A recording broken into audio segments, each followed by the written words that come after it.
ওকে, আজকে যে বিষয়টা নিয়ে আলোচনা করব সেটা হচ্ছে মৌর্য সম্রাটের যে শ্রেষ্ঠ সম্রাট অশোক, তার উপর বেশ করে যে মৌর্য সম্রাট অশোক তিনি ভারতবর্ষের ইতিহাসে যদি বিখ্যাত হয়ে থাকেন সেটা হচ্ছে তার ইনস্ক্রিপশন বা শিলালেখ। তো তার সম্পর্কে আমাদের জানতে গেলে যে প্রাইমারি সোর্স সেটা হচ্ছে মেনলি ইনস্ক্রিপশন, তারপরে হচ্ছে যে সমস্ত কন্টেম্পোরারি হিস্টোরিয়ানসরা ছিল তার উপর বেস করে কিন্তু আমরা সম্রাট অশোকের সম্পর্কে আর মৌর্য সম্রাটদের সম্পর্কে জানতে পারি। এবার সম্রাট অশোকের যে শিলালেখ বা ইনস্ক্রিপশনগুলো ছিল সেই ইনস্ক্রিপশন থেকে আমরা কি জানতে পারি, তার অ্যাডমিনিস্ট্রেশন সিস্টেমটা কেমন ধরনের ছিল, তার প্রশাসনিক ব্যবস্থাটা, আর তার যে রিলিজিয়াস পলিসি মানে ধর্মের ব্যাপারটা কেমন, তিনি বৌদ্ধ ধর্মের যে পৃষ্ঠপোষক ছিলেন তিনি আদতে কেমন ধরনের বৌদ্ধ ধর্মের পৃষ্ঠপোষক ছিলেন তা কিন্তু আমরা তার ইনস্ক্রিপশন থেকেই জানতে পারি। এবার ঘটনা হচ্ছে যে অশোকের ইনস্ক্রিপশনগুলোকে বা শিলালেখগুলোকে আমরা তিনটা ভাগে ভাগ করি বা তিনটা ভাগে আমরা পাই। একটা হচ্ছে রক এডিক্ট, যেটা হচ্ছে বড় বড় পাথরের উপর খোদাই করা হতো স্ক্রিপ্টগুলো এইভাবে।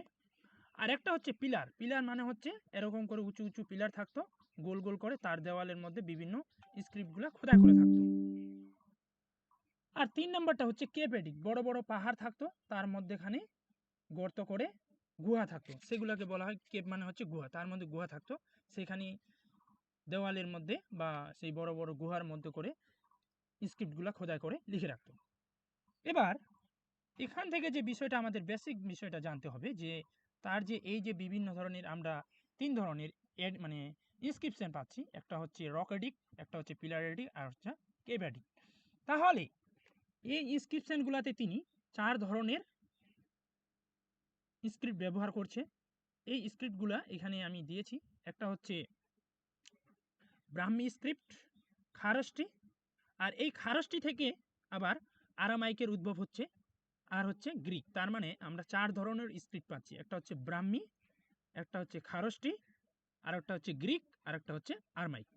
এই তিন ধরনের স্ক্রিপ্ট। আর যদি আমরা ল্যাঙ্গুয়েজ দেখি সেটা হচ্ছে প্রাকৃত, গ্রিক, আর হচ্ছে আরমাইক। এই তিন ধরনের ল্যাঙ্গুয়েজ, চার ধরনের স্ক্রিপ্ট পাচ্ছি। এবার ব্রাহ্মী স্ক্রিপ্টটা কেমন ধরনের? ব্রাহ্মী স্ক্রিপ্টটা হচ্ছে যে বাম দিক থেকে শুরু করবে, ডান দিকে গিয়ে শেষ হবে, মানে এদিক থেকে এদিকে যাবে। আর যদি খারষ্টিটা দেখি, খারষ্টিটা তার ঠিক উল্টো দিকে, ডান দিক থেকে শুরু করবে, বাঁ দিকে যাবে। আর যদি আমরা আরমাইকটা দেখি, আরমাইকটা কেমন ধরনের? আরমাইক হচ্ছে প্রথমে কিছুটা হচ্ছে ডান দিক থেকে যাবে, এইভাবে এইভাবে কিছুটা ডান দিকে গেল, কিছুটা বাম দিকে, আবার এই দিক থেকে যাবে, আবার এই দিক থেকে যাবে, এরকম এরকম করে। তো আমরা জেনে নিলাম যে কত ধরনের স্ক্রিপ্ট ছিল, কত ধরনের ল্যাঙ্গুয়েজ ছিল, আর কত ধরনের তার ইনস্ক্রিপশন বা লেখো ছিল, যেখানে তিন ধরনের। এবার আজকে যে বিষয়টা নিয়ে আমি আলোচনা করব সেটা হচ্ছে পিলার এডিক্ট আর হচ্ছে কেপ এডিক্ট নিয়ে। তো কারণ হচ্ছে রক এডিক্টটা অনেক বড়, এটা পরে। তো পিলার এডিক্ট পড়তে গেলে আমাদের সর্বপ্রথমে আমাদের পিলার এডিক্টগুলো কেমন ধরনের ছিল সেগুলো জেনে নিতে হবে। তো এখানে কি বলছে, two type of pillar inscription have been found. আমরা দু ধরনের পিলার ইনস্ক্রিপশন পাচ্ছি, একটা হচ্ছে মেজর আর একটা হচ্ছে মাইনর পিলার এডিক্ট। এবার কি বলছে যে মেজর পিলার এডিক্ট 6টা জায়গায় 7টি পাওয়া গেছে, মানে 7টি ইনস্ক্রিপশন কিন্তু 6টা জায়গায় পাওয়া গেছে। মোট পিলার এডিক্ট হচ্ছে 7টি। তাহলে এই যে 7টি পিলার এডিক্ট ছিল, মেজর পিলার এডিক্ট, তাহলে এগুলা কেমন ধরনের ছিল সেগুলো যদি আমরা চিত্রের মধ্যেখানে দেখে নিই, চিত্রের মাধ্যমে, তাহলে কিন্তু আরো ক্লিয়ার হয়ে যাবে ব্যাপারটা। এই যে মোট এখানে 6টা মেজর পিলার এডিক্টের চিত্র দেওয়া আছে এবং তাদের লোকেশন জায়গা দেওয়া আছে। তো এবার কি বলছি এখানে যে দেখো, যদি আমরা ম্যাপটার দিকে ফলো করি, দে রামপুরবাতে 2টা পিলার এডিক্ট পাওয়া গেছে। এবার পিলার কথাটা কেন বলছে, এই যে এটা একটা ধরো যে পিলার, মেজর পিলার এডিক্ট। এবার এইখানে এইরকম করে, এই যে এইরকম এরকম এরকম করে খোলা জায়গাতে অশোক কিন্তু তার পিলার, মেজর পিলার এডিক্টগুলো নির্মাণ করেছিলেন, এরকম করে দাঁড়িয়ে থাকতো। আর এর পিলারের চারপাশে কিন্তু স্ক্রিপ্টগুলা খোদাই করা থাকতো। আর পিলারের ঠিক উপরের দিকে কি থাকতো, একটা ক্যাপিটাল থাকতো। এই যে ক্যাপিটাল হচ্ছে হয়তো লায়ন ক্যাপিটাল থাকতো, বা এলিফ্যান্ট ক্যাপিটাল থাকতো, বা বুল ক্যাপিটাল, এরকম ধরনের পশুদের বিভিন্ন পশুর ক্যাপিটালগুলো থাকতো, এগুলাকে ক্যাপিটাল বলা হয়। এবার ঘটনা হচ্ছে এখানে কোনটাতে কোন ক্যাপিটাল ছিল, তাদের লোকেশন, এগুলা কিন্তু খুবই গুরুত্বপূর্ণ ইনফরমেশন। যেমন রামপুরবাতে দুইটা মেজর পিলার এডিক্ট পাওয়া গেছে। একটার ক্যাপিটাল ছিল হচ্ছে লায়ন ক্যাপিটাল, যেটার উত্তর দিকে মুখ করে আছে। আর একটা হচ্ছে বুল ক্যাপিটাল, যেটাতে বুল ক্যাপিটাল পাওয়া গেছিল। ভালো করে এগুলো জানতে হবে কিন্তু, যে যেটাতে বুল ক্যাপিটাল ছিল, রামপুরবাতে যে দুটা পিলার এডিক্ট পাওয়া গেছে মেজর পিলার এডিক্ট, একটাতে ছিল বুল ক্যাপিটাল। এবার বুল ক্যাপিটাল যেটাতে পাওয়া যায় সেটাতে কিন্তু কোনো রকম ইনস্ক্রিপ্ট খোদাই করা ছিল না, এটাকে আমরা বলতে পারি উইদাউট ইনস্ক্রিপশন। আর যেটা দ্বিতীয়টা হচ্ছে লায়ন ক্যাপিটাল ছিল, এখানে আবার ইনস্ক্রিপ্ট খোদাই করা ছিল। তাহলে রামপুরবাতে আমরা দুটা পেলাম। এবার বৈশালী, যেটা বৈশালীতে পাওয়া গেছে, এর লায়ন ক্যাপিটাল, এখানে কিন্তু স্ক্রিপ্ট খোদাই করা ছিল। তারপরে আমরা সারনাথে দেখব, সারনাথে কিন্তু চারটা বাঘের মাথা, সিংহের মাথা চারদিকে করে আছে, সিংহ চারদিকে করে আছে। ঠিক একই রকমভাবে আমরা যদি দেখি, এটা হচ্ছে সারনাথ আর এটা হচ্ছে সাঁচি, যেটা মধ্যপ্রদেশে পাওয়া গেছে। এবার এখানেও কিন্তু চারটি সিংহের মাথা চারদিক করে আছে। আর যেটা সাংকিসাতে পাওয়া গেছে সেখানে কিন্তু লায়ন ক্যাপিটাল, এলিফ্যান্ট ক্যাপিটাল। আর যেটা লড়িয়া নন্দনগড়ে পাওয়া গেছে, যে মেজর পিলার এডিক্টের মধ্যে সব থেকে যেটা সুন্দর সেটা হচ্ছে লড়িয়া নন্দনগড়, এটা হচ্ছে বিহারে অবস্থিত। এগুলো কিন্তু রামপুরবাটাও বিহারে, সাঁচিটা আমরা জানি যে উত্তরপ্রদেশে, লড়িয়া নন্দনগড় বিহার, রামপুরবা বিহার। এবার লড়িয়া নন্দনগড় এটা হচ্ছে সব থেকে সুন্দর, এখানেও কিন্তু লায়ন ক্যাপিটাল পাওয়া গেছে। তাহলে আমরা কোথায় কোথায় লায়ন ক্যাপিটাল পাচ্ছি, যে লড়িয়া নন্দনগড়, রামপুরবা 1, তারপর হচ্ছে বৈশালী, এই তিনটাতে আমরা লায়ন ক্যাপিটাল পাচ্ছি। আর এটাতে কিন্তু লায়ন্স ক্যাপিটাল, যেহেতু চারটা করে সিংহের মাথা আছে সাঁচি আর সারনাথে, এটা আমাদের জাতীয় সিম্বলে রূপান্তরিত হয়েছে। আর এলিফ্যান্ট ক্যাপিটাল আমরা পাচ্ছি সাংকিসাতে। এগুলো হয়ে গেল 7টা পিলার এডিক্ট, মেজর পিলার এডিক্টের মানে ক্যাপিটাল, লোকেশন ইত্যাদি। এখান থেকে যদি প্রশ্ন আসে কেমন আসতে পারে, কোনগুলাতে কোন ক্যাপিটাল ছিল, তাদের লোকেশন। এবার আমরা দেখে নিব এদের বর্ণনাটা কেমন ধরনের।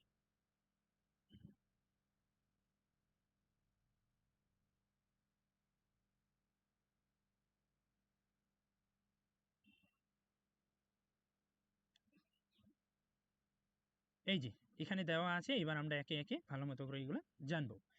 যে এই যে আমরা অশোকের 3 ধরনের স্ক্রিপ্ট পেলাম, একটা হচ্ছে rock addict, pillar addict are kept addict. মনে রাখতে হবে যে এই যে চারটা তার স্ক্রিপ্ট, ব্রাহ্মী, প্রাকৃত, খারষ্টি আর হচ্ছে আরমাইক। তো এই যে ব্রাহ্মী, খারষ্টি, চারটা স্ক্রিপ্ট ছিল, একটা হচ্ছে ব্রাহ্মী, খারষ্টি, গ্রিক আর আরমাইক। মনে রাখতে হবে এই চারটা স্ক্রিপ্টের মধ্যে পিলার এডিক্ট আর কেপ্ট এডিক্টে কিন্তু তিনি সবসময় ব্রাহ্মীটাই ব্যবহার করেছেন আর ল্যাঙ্গুয়েজ হিসাবে প্রাকৃত। তাহলে বাকি তিনটা, খারষ্টি, তারপর হচ্ছে গ্রিক আর আরমাইক, এগুলাতে কোথায় ব্যবহার করেছে, এগুলা ব্যবহার করেছে তিনি তার যে রক এডিক্টগুলো আছে সেখানে ব্যবহার করেছে। তাহলে কেপ্ট এডিক্ট আর পিলার এডিক্টে শুধুমাত্র ব্রাহ্মী স্ক্রিপ্ট আর প্রাকৃত ল্যাঙ্গুয়েজে তিনি ব্যবহার করেছেন। এবার আমরা দেখব একে একে যে তার মেজর পিলার এডিক্টগুলা। প্রথমে 1 নম্বরে দেওয়া আছে দিল্লির তোপাড়া মেজর পিলার এডিক্ট। তো এই দিল্লির তোপাড়া মেজর পিলার এডিক্টটা, এখানে লায়ন ক্যাপিটাল ছিল। পরবর্তীকালে এটা কি হচ্ছে, যে এর ক্যাপিটালটা ভেঙে যাওয়াতে পরবর্তীকালে কিন্তু সেটা আর দেখা পাওয়া যাচ্ছে না। আর এখানে গুরুত্বপূর্ণ ইনফরমেশন যেগুলো জেনে নিতে হবে, যে দিল্লির তোপাড়া স্তম্ভের শিলালিপি মূলত হরিয়ানায়, কিন্তু ফিরোজ শাহ এটি দিল্লিতে নিয়ে আসছিল। তাহলে পরীক্ষাতে এটা খুব গুরুত্বপূর্ণ ইনফরমেশন, কোন সুলতানি শাসক যে দিল্লির তোপাড়া পিলার এডিক্টকে দিল্লিতে নিয়ে আসছিল, তখন আমাদের বলতে হবে ফিরোজ শাহ তুগলক। দিল্লির তোপাড়া স্তম্ভের শিলালিপিতে 7টি শিলালিপি সম্পূর্ণ পাওয়া যায়। মনে রাখতে হবে, খুব গুরুত্বপূর্ণ, এটা প্রিভিয়াস ইয়ারেও এসেছিল, যে দিল্লির তোপাড়া যে স্তম্ভ পিলারটা রয়েছে এখানে কিন্তু একসাথে 1 থেকে 7টা ইনস্ক্রিপশন পাওয়া গেছে। আর বাকিগুলোতে কিন্তু 1 থেকে 6টা করে পাওয়া গেছে। এই যে 7টা তার যে মেজর পিলার এডিক্ট, তার মধ্যে একমাত্র দিল্লির তোপাড়া পিলার এডিক্টে 1 থেকে 7টা একসাথে ইনস্ক্রিপশন পাওয়া গেছে। কি বলছে, এটি একমাত্র স্তম্ভের শিলালিপি যার উপর অশোকের 7টি শিলালিপি খোদাই করা আছে। অন্য সবগুলোতে কিন্তু 1 থেকে 6টা করে পাওয়া গেছে, মানে 6টাতেই আমাদের মোট 7টা পেলাম মেজর পিলার, তার মধ্যে 6টাতে 6টা করে পাওয়া গেছে, একটাতে পাওয়া গেছে 7টা একসাথে। তারপর বলছে দিল্লির তোপাড়া ইজ কল্ড অশোক খান বিগ পিলার, এটাকে অশোকের বিগ পিলার বলা হয়। এটাকে ফিরোজ শাহ তুগলক পিলারও বলা হয়, কারণ ফিরোজ শাহ তুগলকের ইনস্ক্রিপশনও পাওয়া গেছে বা নিয়ে গেছেন তিনি। ভীমসেন পিলারও বলা হয়, আবার দিল্লির শিয়ালও পিলারও কিন্তু বলা হয় এই দিল্লির তোপাড়া পিলারকে। এবার ফিরোজ শাহ তুগলক এটাকে কি বলছে, গোল্ডেন পিলার বা গোল্ডেন টাওয়ার বলছে এই দিল্লির তোপাড়া পিলারকে। এই স্তম্ভে চৌহান শাসক চতুর্থ বিগ্রহরাজের 3টি শিলালিপি কিন্তু পাওয়া গেছে। যে দিল্লির যে চৌহান বংশীয় শাসক ছিল, যেমন পৃথিবীরাজ চৌহান, ঠিক একই রকমভাবে ওই বংশের শাসক ছিল চতুর্থ পৃথিবীরাজ চৌহান, চতুর্থ বিগ্রহরাজ চৌহান, সরি। তো তারও কিন্তু এই দিল্লির তোপাড়াতে স্ক্রিপ্ট পাওয়া যাচ্ছে। আর এই যে ফিরোজ শাহ তুগলক দিল্লিতে নিয়ে যাচ্ছে তোপাড়া পিলার এডিটকে, এর বর্ণনাটা আমরা কোথা থেকে জানতে পারি? এটা কিন্তু খুব গুরুত্বপূর্ণ ইনফরমেশন, যে শামসে সিরাজ আফিফের তারিখি ফিরোজ শাহী নামে যে গ্রন্থটা আছে সেখানে বর্ণনা করা হয়েছে যে it mention the Firoz order 2 pillar from Topra and Meerut. বলছে যে ফিরোজ শাহ তুগলক যে 2টা পিলার দিল্লিতে অর্ডার করছে, একটা হচ্ছে তোপাড়া, একটা হচ্ছে মিরাট। এই 2টা দিল্লিতে নিয়ে যাচ্ছে, এর বর্ণনাটা আমরা কোথা থেকে জানতে পারছি? শামসে সিরাজ আফিফের তারিখি ফিরোজ শাহী। তারিখি ফিরোজ শাহী 2টা গ্রন্থ রয়েছে, একটা জিয়াউদ্দিন বার্নি তারিখি ফিরোজ শাহী, সেটাতে কিন্তু বর্ণনা পাই না আমরা, তাহলে কোন কার বর্ণনা থেকে যাই জানতে পারি? সেটা হচ্ছে শামসে সিরাজ আফিফের তারিখি ফিরোজ শাহী থেকে, জিয়াউদ্দিন বার্নি তারিখি ফিরোজ শাহী থেকে নয়। আর এবার এটা আরো গুরুত্বপূর্ণ ইনফরমেশন, সিরাতি ফিরোজ শাহী নামে একটি গ্রন্থ পাওয়া গেছে, যেটার যে অথর ছিল তার অজ্ঞাত লেখক, জানা যাচ্ছে না। তো এই সিরাতি ফিরোজ শাহী গ্রন্থটার একটা গুরুত্বপূর্ণ বৈশিষ্ট্য হচ্ছে এখানে যা কিছু বর্ণনা দেওয়া আছে সব কিন্তু চিত্রাত্মক বর্ণনা পাওয়া হয়েছে, চিত্রের আকারে বর্ণনা দেওয়া হয়েছে। পরীক্ষাতে যদি আসে এই যে ফিরোজ শাহ তুগলক মিরাট আর তোপাড়া পিলার এডিক্টটা দিল্লিতে নিয়ে আসছে, তার চিত্রাত্মক বর্ণনা আমরা পিক্টোরিক্যাল, যেটা আমরা বলতে পারি পিক্টোরিক্যাল বর্ণনা আমরা কোথা থেকে জানতে পারছি? তখন আমাদের বলতে হবে যে কি বলে যে সিরাতি ফিরোজ শাহীর গ্রন্থ থেকে আমরা জানতে পারছি। আর সেটা তিনি নিয়ে যাচ্ছে হচ্ছে কিসের মাধ্যমে? ক্যাপিস্টান টুলের মাধ্যমে তিনি নিয়ে যাচ্ছে দিল্লিতে। খুবই গুরুত্বপূর্ণ এই ইনফরমেশনগুলো। শামসে সিরাজ আফিফ উল্লেখ করেছেন যে এটি তোপাড়া গ্রাম থেকে 42টি চাকার গাড়িতে করে দিল্লিতে নিয়ে আসছিলেন ফিরোজ শাহ তুগলক। তো এইটা হয়ে গেল যে দিল্লির তোপাড়া মেজর পিলার এডিক্টের বর্ণনা, যাবতীয় বর্ণনা। এখান থেকে প্রশ্ন আসলে এর মধ্য থেকেই আসবে। এবারে আমরা দেখব দিল্লির মেজর পিলার ইনস্ক্রিপশন বা দিল্লির মেজর পিলার এডিক্ট কি বলছে। এটা ঠিক একই রকম ভাবে যে এটাকে ফিরোজ শাহ তুগলক আবার কোথায়, তো এটাকেও কিন্তু দিল্লিতে নিয়ে চলে যাচ্ছে, broad to Delhi by Firoz Shah Tughlaq from Meerut, Meerut থেকে দিল্লিতে নিয়ে চলে যাচ্ছে সুলতান শাসক ফিরোজ শাহ তুগলক। তারপর কি বলছে, the Delhi Meerut pillar inscription is called small pillar of Ashok খান, অশোকের স্মল পিলার এডিক্ট বলছে এটাকে ফিরোজ শাহ তুগলক। মুঘল সম্রাট ফারুক শেয়ারের সময়কালে বারুদের বিস্ফোরণের ফলে এই স্তম্ভটি ভেঙে যায়, তাই এটি 1867 খ্রিস্টাব্দে পুনরায় স্থাপিত করা হয়েছিল।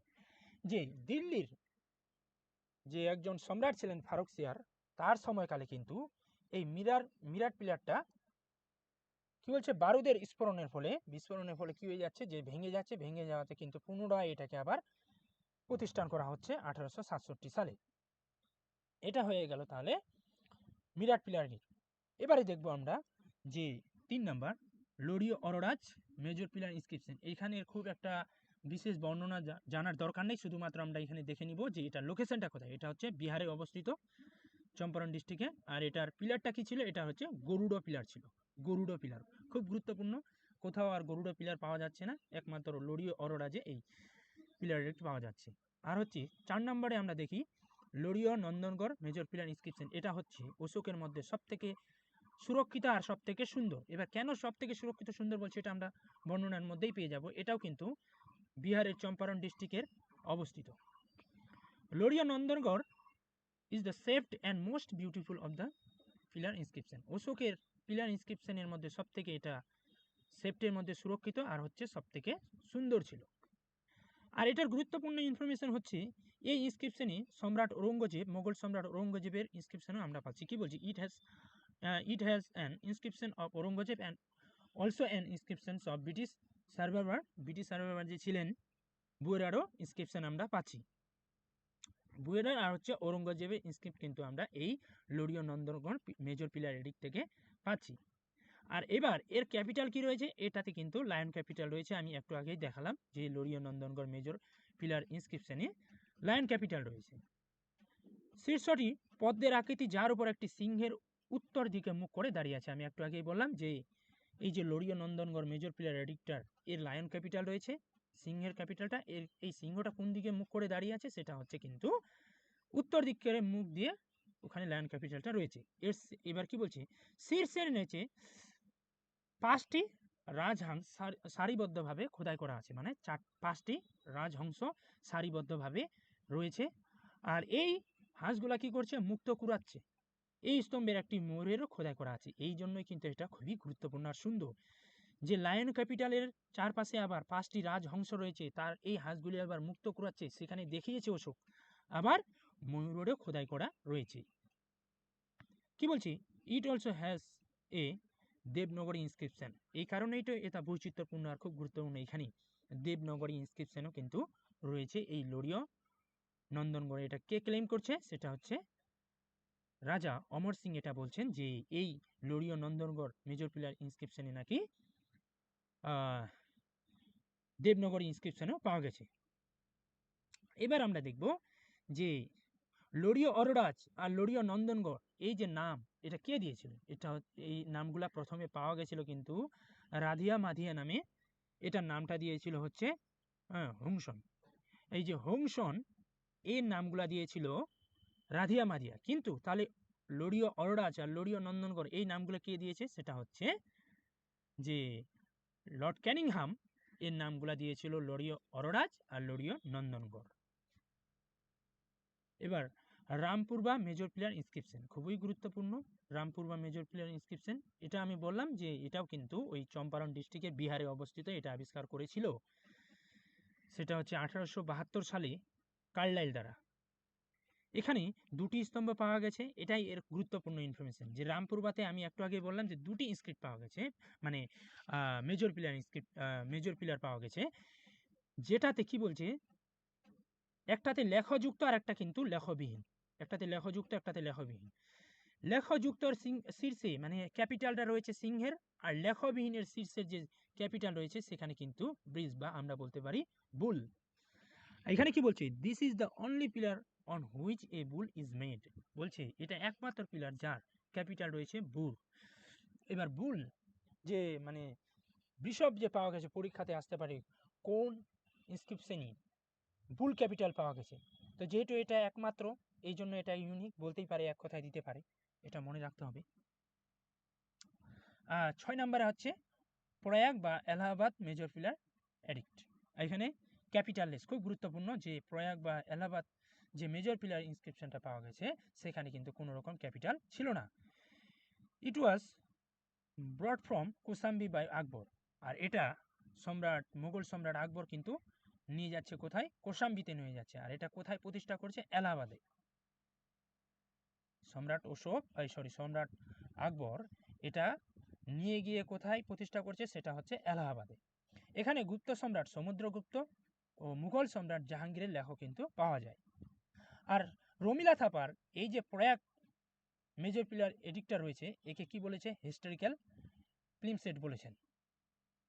আর এই প্রয়াগ প্রশস্তিতে মানে আমরা এক কথায় বলতে পারি প্রয়াগ মেজর পিলার ইনস্ক্রিপশনে কিন্তু বীরবল, এখানে সম্রাট হবে না, মুঘল সম্রাট হবে না, এই নিয়ে তো একজন কি বলবো যে আকবর যে ছিল তার দরবারে নবরত্নের মধ্যে ছিল বীরবল, আর মুঘল সম্রাট জাহাঙ্গীরের শিলালিপিও আমরা এই প্রয়ার মেজর পিলার ক্যাপিটালে কিন্তু পাই। এবার আমরা দেখে নিব যে এগুলা হয়ে গেল কিন্তু একে একে মেজর পিলার ইনস্ক্রিপশন। এবার 7 নাম্বারটা আমি দিইনি, কারণ হচ্ছে 7 নাম্বারটা খুব গুরুত্বপূর্ণ ইনফরমেশন নেই। আমাদের নেট সেটের সিলেবাস যেহেতু অনেক বড়, তার জন্য আমাদের একটুখানি চোখ কান খুলে পড়াশোনাটা করতে হবে। সবগুলা পড়লে কিন্তু হবে না, গুরুত্বপূর্ণগুলো পড়তে হবে। এবার মাইনর পিলার এডিক্ট আমরা দেখলাম যে ওটা হচ্ছে মেজর পিলার এডিক্ট, এবার আমরা দেখব major pillar minor pillar addict. তো বললাম যে আমি যে এর দুটা ভাগ, একটা হচ্ছে মেজর পিলার এডিক্ট আর হচ্ছে মাইনর পিলার এডিক্ট। তো এখানেও এই যে একই রকম যে এখানে ব্রাহ্মী স্ক্রিপ্ট আর প্রাকৃত ল্যাঙ্গুয়েজ কিন্তু ব্যবহার করা হচ্ছে। আর মাইনর পিলার এডিক্ট পাওয়া গেছে 5টি, একটা হচ্ছে সাঁচি, সারনাথ, কৌশাম্বী, রুমেন্দেই আর নীলগিরি। এই 5টি রয়েছে তার মাইনর পিলার এডিক্ট। সাঁচি, সারনাথ আর হচ্ছে কৌশাম্বী, এটা লোকেশনগুলো দেখে নাও যে এগুলা কিন্তু সাঁচিটা রয়েছে মধ্যপ্রদেশে, সারনাথ আর কৌশাম্বী রয়েছে উত্তরপ্রদেশে। আর এই তিনটাতেই খুব গুরুত্বপূর্ণ, এই তিনটা যে মাইনর পিলার এডিক্ট পাওয়া গেছে এই তিনটাতেই অশোক কী বলেছে, সঙ্গভেদের কথা বলেছে। কি বলছে, কেউ যদি সঙ্গভেদ করার চেষ্টা করে তাহলে তাকে সাদা পোশাক পরিয়ে পাঠিয়ে দেওয়া হবে, মানে ধর্ম থেকে তাকে বহিষ্কার করা হবে। এই যে এই কথাটাই তিনি বলেছে, order to stop division of সঙ্গ, সঙ্গের বিচ্ছেদ বন্ধ করো। এই তিনটাতেই পাওয়া গেছে। পরীক্ষাতে আসতে পারে যে অশোকের কোন ইনস্ক্রিপশনগুলো থেকে আমরা সঙ্গ বিচ্ছেদের যে ব্যাপার সেটা নিয়ে পাই, বর্ণনা পাই, তখন এই তিনটার কথা বলতে হবে। সাঁচিতে আমরা জানি লায়ন্স ক্যাপিটাল, সারানাতেও কিন্তু লায়ন্স ক্যাপিটাল অ্যাস হবে, এগুলাতে যেহেতু 4টা করে আমরা একসাথে চারদিকে 4টা সিংহের মাথা রয়েছে।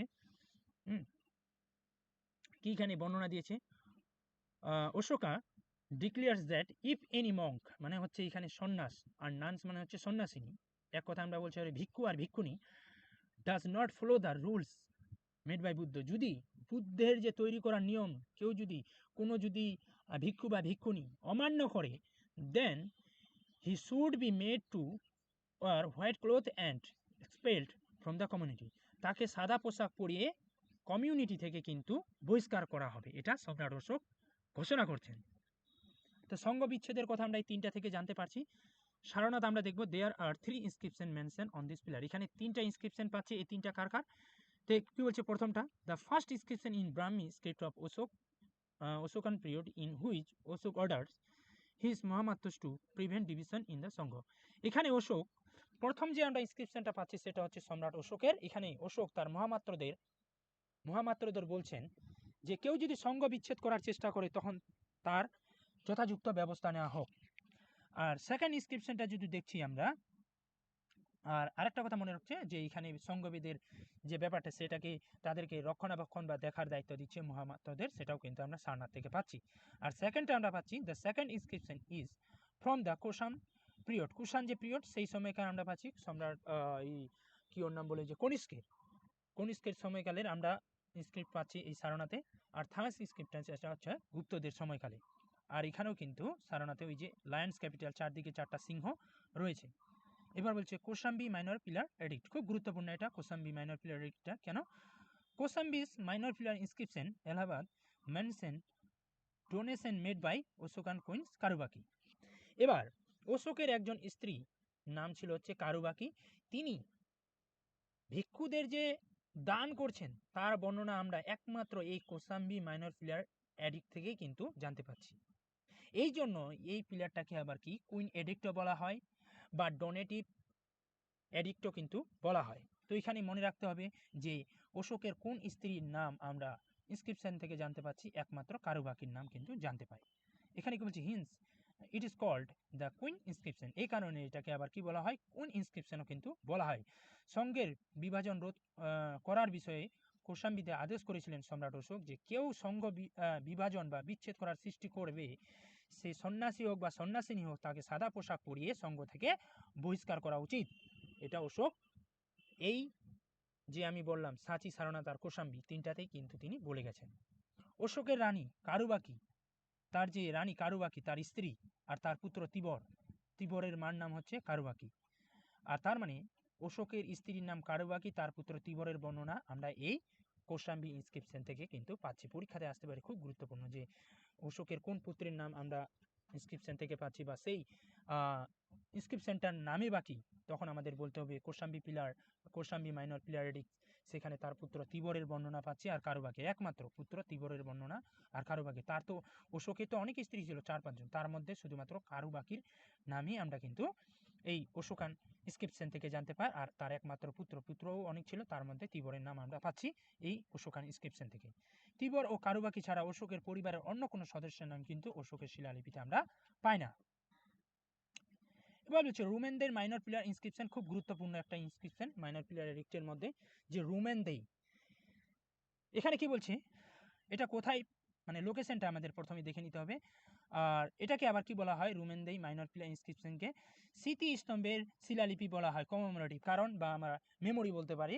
কারণ এই কারণে বলছে যে যেহেতু গৌতম বুদ্ধর জন্মস্থান ছিল রোমানদেই, তিনি এখানে যাচ্ছে ভ্রমণ করতে বুদ্ধের জন্মস্থানের জন্য, সেই কারণে বুদ্ধের জন্মস্থানের স্মৃতির জন্য তিনি কিন্তু এই পিলার এরিকটা বানিয়েছিল। এটা কি বলছে, লোকেটেডগুলো আমরা যদি দেখে নিই, located in the Terai region of Nepal, এটা নেপালের তরাই অঞ্চলে পাওয়া যাচ্ছে। Was discovered by ফুরার 1895। ফুয়েরার এটা আবিষ্কার করছে 1895 খ্রিস্টাব্দে। কি বলছি, it is evident from the pillar inscription that Ashoka visited Lumbini, এটা প্রমাণ দেয় যে অশোক লুম্বিনীতে পরিভ্রমণ করেছিল in the 20th year of his coronation, তার রাজ্যাভিষেকের 20 বছরে তিনি এই রুমেনদেইতে লুম্বিনীতে তিনি ভিজিট করছে। His coronation as it was the birth place of Buddha বা সাক্যমণি, বুদ্ধের জন্মস্থান, বুদ্ধকে সাক্যমণি হলাই, যে বুদ্ধের জন্মস্থান নেপালের তরাই অঞ্চলে ছিল রুমেনদেই, সেই জন্য সম্রাট অশোক সেখানে ভ্রমণ করে তার স্মৃতির উদ্দেশ্যে, মানে সম্রাট বলছি গৌতম বুদ্ধের স্মৃতির উদ্দেশ্যে সেখানে তিনি একটা পিলার বানাচ্ছে, সেটাকে বলা হয় Rummindei minor pillar inscription. There is mention of religious pilgrim, আর এখানে বর্ণনা হচ্ছে ধার্মিক তীর্থের ব্যাপারগুলো এখানে বর্ণনা করা হয়েছে। Ashoka abolish the religious tax bali, আর যেহেতু এখানে এটা বুদ্ধের জন্মস্থান ছিল, তার জন্য সম্রাট অশোক কি করছে, যে ধার্মিক যে কর, রিলিজিয়াস যে কর, সেটাকে বলা হচ্ছে বলি, এই বলিটাকে পুরোপুরি তিনি কি করে দিচ্ছে, বন্ধ করে দিচ্ছে, মানে ফ্রি করে দিচ্ছে। আর কি বলছে, রেডিউস দ্য রেভিনিউ, আর যেটা হচ্ছে রেভিনিউ ট্যাক্সটা ছিল, যেটা 6 ভাগের 1 ভাগের জায়গায় 8 ভাগের 1 ভাগ করে দিচ্ছে, খুব গুরুত্বপূর্ণ ইনফরমেশন। আর এই কারণেই এই পিলারটাকে কি বলা হয়, this is why this pillar inscription is called economic pillar, এই কারণে এই পিলারটাকে কি বলা হয়, যে ইকোনমিক পিলার বলা হয়, আর্থিক অভিলেখ বলা হয়। Give us knowledge about the tax system of the Mauryan period, আর এটা আমাদের কি মৌর্য সম্রাটদের ট্যাক্সের ব্যাপারটা কিন্তু আমরা এর থেকে জানতে পারছি, মানে মৌর্য সম্রাট বা মৌর্যদের ট্যাক্সের বিষয়টা কিন্তু আমরা এই রোমানদেই ইনস্ক্রিপশন থেকে জানতে পারছি। আর রোমানদের পুরনো নাম বা ওল্ড নেম আমরা লুম্বিনী, আর লুম্বিনীতেই তো গৌতম বুদ্ধ জন্মগ্রহণ করেছিল। In this Rummindei inscription Buddha has been refer to as সাক্যমণি, আর এখানেই কিন্তু বুদ্ধকে বলা হচ্ছে সাক্যমণি বলা হচ্ছে। আর হিউয়াংসাং এখানে পরিমন করে তিনি ক্লেম করছেন কি, হিউয়াংসাং এর মতে রোমানদেই স্তম্ভে একটি ঘোড়ার মূর্তি ছিল, যা বজ্রঘাতে ধ্বংস হয়ে গেছিল এবং স্তম্ভটির মাঝখানে ভেঙে গিয়েছিল, এটা বর্ণনা দিচ্ছে। এখানে প্রশ্নটা আসলে কিভাবে আসতে পারে, যে কোন চীনা ট্রাভেলার্স বা নেপালে বা রোমানদেই পিলারে পরিভ্রমণ করেছিলেন, এক কথা দিতে পারে, বা এই সেন্টেন্সটা তুলে দিয়ে বলতে পারি এটা কে এরকম কথাটা বলছে বা বর্ণনাটা দিচ্ছে উক্তিটা দিয়ে, তখন বলতে পারি হিউয়াংসাং, ফাইহেন, এরকম বা ইসিং এরকম করে দিতে পারে, তখন আমাদের বলতে হবে হিউয়াংসাং তিনি ক্লেম করছেন যে রোমানদেই ইনস্ক্রিপশনে নাকি ঘোড়ার মূর্তি ছিল, কিন্তু বজ্রাঘাতে সেটি নষ্ট হয়ে যায়, একে আর্থিক অভিলেখ বলা হয়। The subject of all the inscription of Ashoka had been administrative, বলছে অশোকের সব ইনস্ক্রিপশনগুলো ছিল একটা প্রশাসনিক, বা only the subject of Rummindei inscription was economic, বলছে একমাত্র লেখক রোমানদেই যেখানে আমরা তার আর্থিক বিষয়গুলো বর্ণনা পাই। This gives information about tax policies of the Mauryan period, আর ট্যাক্স পলিসি কেমন ধরনের ছিল মৌর্যদের, সেটা আমরা বর্ণনা পাই রোমানদেই ইনস্ক্রিপশন থেকে। জর্জ বুইলার কি বলছে, ট্রান্সলেট রোমানদেই ইনস্ক্রিপশন, এটাকে জর্জ বুইলার কি বলছে, এটাকে আবার ইংরেজিতে ট্রান্সলেট করছে। এটি অশোকের সব থেকে ক্ষুদ্রতম ইনস্ক্রিপশন ছিল। তো এগুলা হলো, তারপর হচ্ছে তার যে 5 নাম্বার ইনস্ক্রিপশনটা, সেটাকেও কিন্তু স্মৃতি স্তম্ভ বলা হয়, কারণ হচ্ছে এখানে কনক মুনির যে মানে স্মৃতি, তার উপর বেস করে তিনি পরিভ্রমণ করেছিলেন বলে এটাকে আবার কি বলা হয়, নিগলিবা বা নীলগাই সাগর ইনস্ক্রিপশনটাকে আবার বলা হয় স্মৃতি স্তম্ভ। এবার কি বলছে, লোকেটেড, এটাও কিন্তু তরাই অঞ্চলে, নেপালের তরাই অঞ্চলে, এটাও কিন্তু ওই হুয়েরার আবিষ্কার করছে 1895 সালে। এটি মূলত কনকমণি স্তূপের কাছে ছিল। বুদ্ধের 5টি নাম বিপসহীন, বিশ্বগুরু, কাচ্ছন্দ, তারপর হচ্ছে কনকমুনি, সাক্যমুনির এখানে উল্লেখ পাওয়া যায় নীলগিরি ইনস্ক্রিপশনে। Mention Ashoka's visit to the Kanakamuni stupa. আর এই কি বলেছে এখানে বর্ণনা করা আছে যে অশোক হচ্ছে কনকমুনি স্তূপে পরিভ্রমণ করেছিলেন। এই কনকমুনির জন্যই, কনকমুনির স্মৃতির জন্যই এই স্তম্ভটার নাম হচ্ছে, মানে নাম দিচ্ছে স্মৃতি স্তম্ভের অভিলেখ।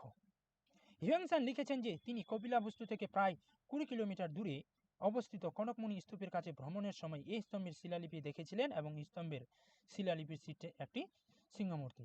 তো তিনি এখানে পরিভ্রমণ করছে, আবার হিউয়েন ক্লেম করছেন যে আমি এখানে মানে গেছিলাম এবং তার শীর্ষে একটি সিংহের মূর্তি ছিল, তা আমি দেখেছিলাম। হিউয়েন এর মতে এর উপরে একটি সিংহের মূর্তি খোদাই করা ছিল, অর্থাৎ তার কথা অনুযায়ী এখানে লায়ন ক্যাপিটাল ছিল। তারপর নিগলিবা সাগর ওয়াজ অলসো ডিসকভার্ড, যেটা আমি বললাম একটু আগে যে ফুয়েরার এটাকে আবিষ্কার করছে 1895 খ্রিস্টাব্দে। এই হয়ে গেল আমাদের কিন্তু যে অশোকের মেজর পিলার এডিক্ট আর হচ্ছে মাইনর পিলার এডিক্ট। তো আশা করি তোমাদের ক্লিয়ার হয়ে যাবে ব্যাপারটা যে অশোকের মেজর পিলার এডিক্ট আর মাইনর পিলার এডিক্ট কেমন ধরনের ছিল, কোন কোন ক্যাপিটাল পাওয়া যাচ্ছে, হ্যাঁ, তাদের লোকেশন, তাদের বর্ণনা, এভরিথিং এর মধ্যে দেওয়া হলো। তো ঠিক আছে, ধন্যবাদ।